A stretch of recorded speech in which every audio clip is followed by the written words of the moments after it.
Baik. Boleh pinjam beberapa mushaf agak cepat? Sebentar lagi kita asar. Beberapa mushaf silakan. Kalau bisa agak beda-beda. Baik. Ada? Oke, sini aja. Suara saya terdengar insyaallah? Dengar ya? Sekarang perhatikan, saya punya beberapa mushaf yang saya pegang. Saya ambil 2 contoh dulu ya. Jazakallah. Ini saya pegang 1 dengan 2 ya. Saya ingin tunjukkan ada 3 jenis mushaf. Ya, 3 jenis mushaf. Yang pertama, mushaf yang biasanya digunakan untuk membantu kita benar membaca Quran. Ya, benar. Dikenal dengan mushaf tajwid. Mushaf tajwid. Biasanya model kekinian mushaf tajwid itu seringkali ditunjukkan dengan, mohon maaf suka ada warna-warna ya. Ya, misalnya hijau bawahnya ada penjelasan, merah ada penjelasan gitu ya. Baik. Sesungguhnya orang tua kita dari sejak zaman dulu itu lebih bagus. Ya. Di mereka tidak membuat warna, tapi langsung mencantumkan tanda harokat, tanda wakaf dan ibtidanya. Ya. Saya beri contoh, misal model mushaf Madinah, ada Beirut, ada lokal yang terbitan Kudus. Ya, seperti ini misalnya. Ya, ini lokal ini. Ciri paling gampangnya ada gembung-gembung kayak gini. Ini mushaf lokal. Masya Allah, ternyata bedanya apa? Kalau mushaf luar itu tanda wakafnya biasanya 4-5 tanda saja, 4-5. Ya.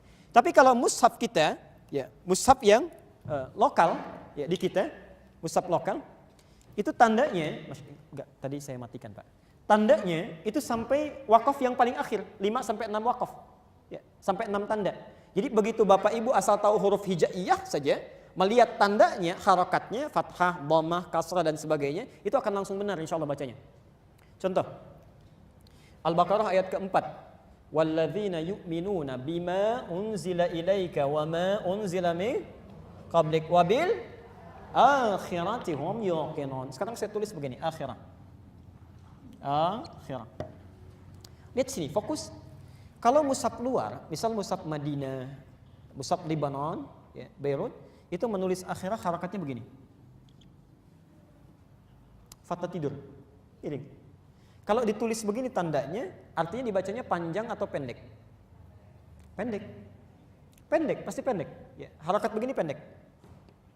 Tapi kalau mushaf lokal yang diterbitkan di Kudus, ya, itu langsung diberi tanda dengan fathah tegak begini. Bacanya panjang atau pendek? Pasti panjang. Jadi kalau mushaf-mushaf dulu, makanya para orang tua itu lagunya biasa, tapi makhrajnya tepat. Karena mushaf yang digunakan benar. Ya, benar. Ya, itu yang digunakan. Ini mushaf tajwid namanya. Nah, sekarang, ya, karena orang banyak kreasi macam-macam, maka muncul inovasi-inovasi. Ya, ada yang dengan warna, ya, dengan penjelasan. Kalau dari penelitian kami tidak mengecilkan. Yang berwarna itu silahkan kalau mau dipakai ya. Alhamdulillah mudah-mudahan ada manfaat, maslahatnya banyak. Tapi kalau dibandingkan dengan mushaf yang ini, itu lebih bagus menggunakan tanpa warna. Langsung.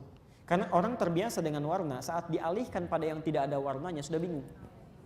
Ya. Dan berpikir 2 kali nanti. Jadi otak kita bekerja 2 kali.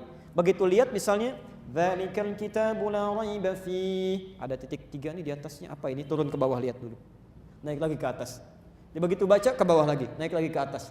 Lalu ketika kita melihat warna berpikir 2 kali, warna ini berarti begini cara membacanya. Tanpa warna langsung ada tanda langsung baca. Ya. Maka kalau Bapak Ibu ingin benar bacaan Qur'annya, cari mushaf yang lokal, saran saya. Ya, mushaf Kudus, terbitan Menara Kudus. Biasanya agak kembung-kembung, ini seperti ini nih. Ya. Ini menggunakan manhaj yang sama itu. Ya. Jadi kalau kita baca, ya, itu biasanya ciri-ciri khasnya yang pertama ini mushaf standar Indonesia gitu. Ya. Ini mengambil dari konsep Kudus, dicetak di Semarang. Ini tulisannya tulisan seperti Arab, padahal ini maknanya Indonesia. Ya. Jadi ada Al-Quranul Karim mushaf standar Indonesia. Ya. La yamassuhu illal mutahharun. Kemudian Maktabah wa Tabi'ah apa ini? Kertapura Semarang. Ya. Ini tulisan Indonesia ini, tulisannya Arab tapi maknanya Indonesia. Ini yang bagus untuk tajwid. Yang kedua, pernah lihat mushaf yang ada perkataan? Kan? Atau yang ada terjemah ya, tapi perkataannya itu disebut mushaf tafsir. Mushaf tafsir.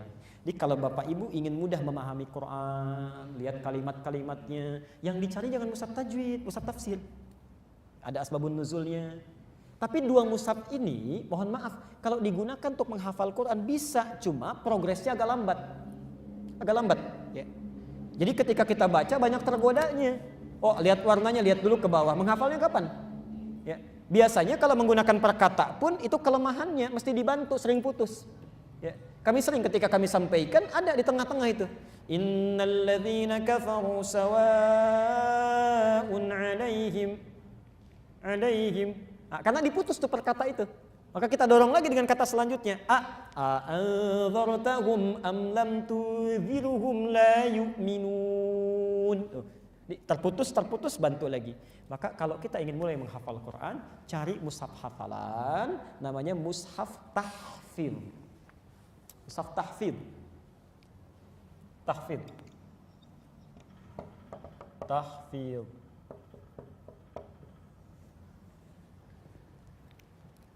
Bu Ayu, kalau nanti teman-teman di sini ya, ikhwah semuanya pengen mulai untuk menghafal, nanti mungkin saya coba lihat dan kita akan rekomendasikan mushaf mana yang terbaik. Ya, kalau mau nanti begitu nanti mau dilanjutkan, Bapak Ibu bisa pegang, nanti saya bimbing secara umum. Ya, sudah sampai mana hafalan dan sebagainya. Ya. Jadi nanti kalau kita ketemu lagi, saya bawa contohkan ya beberapa pilihan yang bisa dibawa. Jelas sampai sini? Ya, jadi kalau mau menghafal Quran, mushafnya mushaf apa? Tahfidz. Jelas ya?